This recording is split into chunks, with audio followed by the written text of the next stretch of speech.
ఆయన మొదలు చాలు చేసిండు, బీజేపీలోకి వెళ్ళి షురువు అయింది ఆయనది, ఏబీవీపీలు ఉండే ఆంచెల్లి టీఆర్ఎస్లోకి వచ్చిండు, టీఆర్ఎస్లోకి వెళ్ళి టీడీపీలోకి పోయిండు, టీడీపీలోకి వెళ్ళి కాంగ్రెస్లోకి పోయిండు, కాంగ్రెస్లోకి వెళ్ళి మళ్ళీ రేపు కంపల్సరీ బీజేపీలకు మళ్ళీ మాతృ సంస్థలకే రేవంత్ రెడ్డి పోతాడు.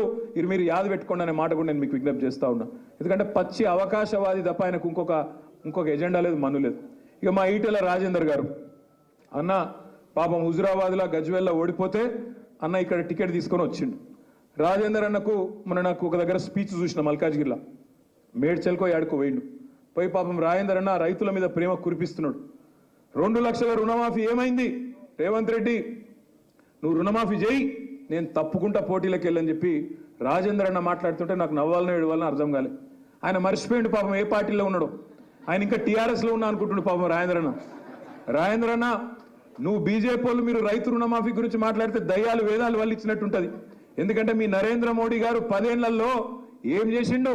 14.5 లక్షల కోట్ల రుణాలు మాఫీ చేసిండు. ఎవల రుణాలు?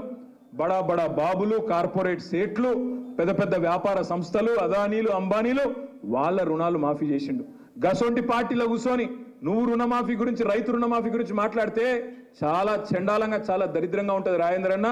నేను ఒకటే అంటా ఉన్నా ఈటెల రాజేందర్ గారిని, నువ్వు దమ్ముంటే ధైర్యం ఉంటే 10 ఏళ్లలో నరేంద్ర మోడీ అనేట ఆయన ప్రభుత్వం ఏమి చేసింది కంటోన్మెంట్కు, ఏమి చేసింది మల్కాజ్గిరి పార్లమెంటుకు చెప్పి ఓటు అడుగు అనే మాట బీజేపీ నాయకుడు నేను అడుగుతా ఉన్నా.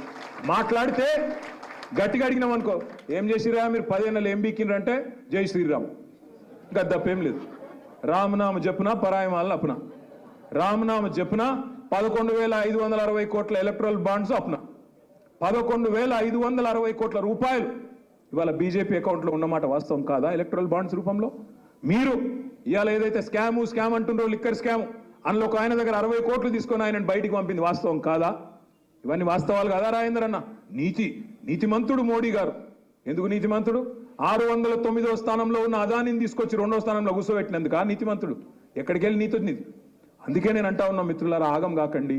గోసముఖం పెట్టంగానే ఇప్పుడు అన్నాడు మా అన్న, గోసముఖం పెట్టంగానే ఆగమయ్యారు. రాజేంద్ర అన్న మంచి డైలాగులు కొడతాడు. హుజురాబాద్లో కూడా సాదుకుంటారా చంపుకుంటారా అని మాట్లాడిండు. అనగానే పాపం అయ్యో పాపం మా ఓడు కదా అని ఆయనతో ఓటేసిండు. ఏమైంది ఓటేసిన పాపానికి? మళ్ళీ హుజురాబాద్ మరి కూడా చూడలే, ముఖం కూడా మళ్ళీ చూపెట్టలే.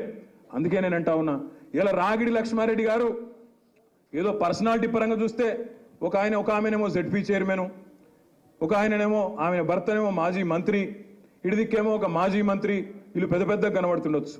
లక్ష్మారెడ్డి అన్న అయ్యో ఈయన ఇదివరకు మాకు తెలియదు కదా కొన్ని నియోజకవర్గాల్లో అనే పరిస్థితి ఉండొచ్చు.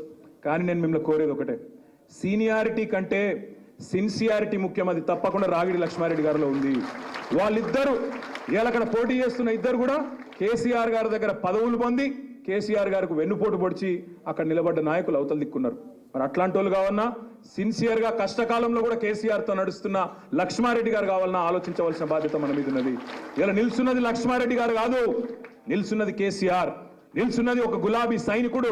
మనందరం కూడా నిలబడ్డం అనుకునే కొట్టాడాలి తప్ప ఒక లక్ష్మారెడ్డి అన్న నిల్చున్నాడు మాకేంది అన్నట్టుగా పట్టిలేనితనంతో వ్యవహారం చేస్తే కాదు. దయచేసి నేను మిమ్మల్ని ప్రార్థించేది, విషం తప్ప ఏమీ నింపే తెలివిలేని బీజేపీ. మీరు ఆలోచన చేయండి. గమ్మత్ అనిపిస్తుంది నాకు అప్పుడప్పుడు అలా మాటలు వింటే. బండి సంజయ్ అంటే ఆయన మాట్లాడుతాడు, ఆయన ఏం మాట్లాడుతాడు అర్థం కాదు అప్పుడప్పుడు. కిషన్ రెడ్డి అన్న మాట్లాడతాడు, 5 ఏళ్ళు కేంద్ర మంత్రి ఉండి, మా సీనియర్ నాకు తెలుసు, 5 ఏళ్ళు కేంద్ర మంత్రి, సికింద్రాబాద్ లోక్సభ సభ్యుడు. ఏం చేసినవా కిషన్ రెడ్డి గారు అంటే, కరోనాలో కుర్కురే ప్యాకెట్లు వంచిండు, సీతాఫల్ మండి రైల్వే స్టేషన్లో లిఫ్టులు ఓపెన్ చేసిండు, నిన్నగాక మొన్న గుడి మల్కాపూర్లో సింటెక్స్ ట్యాంకులు ఓపెన్ చేస్తుండు కిషన్ రెడ్డి. ఆఖరికి మా పద్మారావు గారు చెప్తుండే నిన్న, మహేంద్ర హిల్స్లో ఆడ ఎంఆర్ఓ ఆఫీస్ ఉంటే రేకుల షెడ్ మాత్రం వేయించిండట ఒకటి కిషన్ రెడ్డి గారు. గిది కేంద్ర మంత్రి కిషన్ రెడ్డి చేసిన పని. హైదరాబాద్లో వరదలు వస్తే రూపాయి సాయం వచ్చిందా? మా నాగోల్లో అయ్యప్ప నగర్కు తీసుకుపోయిండు సుధీర్ రెడ్డి అన్న, ₹1 సాయం చేసిందా కేంద్ర ప్రభుత్వం? ఎందుకు వేయాలని బీజేపీకి ఓటు? ఒక్కొక్క జిల్లాకు కేసీఆర్ గారు మెడికల్ కాలేజ్ పెడితే 33 జిల్లాల్లో ఒక్క మెడికల్ కాలేజ్ నువ్వు ఇయ్యనందుకు అన్న ఓటు ఎందుకు వేయాలి నీకు?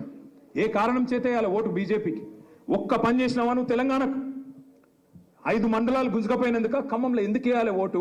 ఒక పని చెప్పు, నువ్వు ఏం చేసినావో చెప్పు. మల్కాజ్గిరికి ఏం చేసినావు, తెలంగాణకి ఏం చేసినావు, ఇక్కడ ఉండే దళితులకు ఏం చేసినావు, గిరిజనులకు ఏం చేసినావు, బలహీన వర్గాలకు ఏం చేసినావు, ఎవరికి ఏం చేసినావో చెప్పమంటే చెప్పే పరిస్థితి లేదు. మొన్నటిదాకా కాంగ్రెస్లు దొంగ ప్రచారం చేసిండ్రు. ఏమన్నారు? బీఆర్ఎస్ బీజేపీ ఒకటే, అందుకే కవితమ్మని అరెస్ట్ చేస్తలేరు అని చెప్పి మైనారిటీ సోదరుల మనసుల్లో విషం నింపే ప్రయత్నం చేసినారు. ఇలా నేను అడుగుతున్నా, ఇలా మరి కవితమ్మని అరెస్ట్ చేసినారు, మీరు కాంగ్రెస్ వాళ్ళు చెప్తున్నారు, ఇలా రాహుల్ గాంధీ చెప్తున్నాడు కేసు లేదు, మన్ను లేదు, రూపాయి రాలేదు, రూపాయి పోలేదు, అలా ఏమి లేదు కేసులా, అయినా కూడా పట్టుకున్నారు అని చెప్తున్నారు అరవింద్ కేజ్రీవాల్ని. మరి అది కవితమ్మకు వర్తించదా?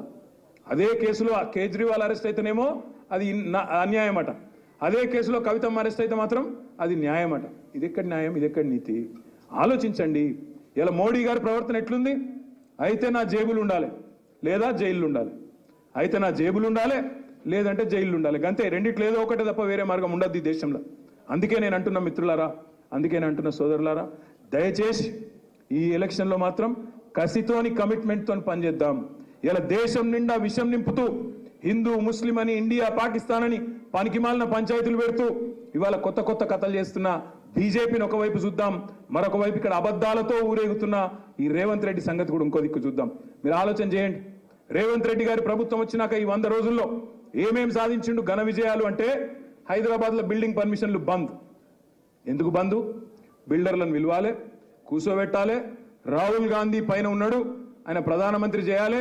ఇలా దేశంలో ఉన్నాయి 2 రాష్ట్రాలు మాకు, కర్ణాటక తెలంగాణ, ఇడికెళ్ళి కప్పం కట్టాలి. మరి నేను సామంతరాజును ఢిల్లీకి కప్పం కట్టాలని చెప్పి 2500 కోట్ల రూపాయలు బిల్డర్లకు పర్మిషన్లు ఇవ్వకుండా వేధించి ఒక్కొక్కరి దగ్గర 100 కోట్ల రూపాయలు వసూలు చేసి ఇలా ఢిల్లీకి కప్పం కడుతున్నాడు రేవంత్ రెడ్డి.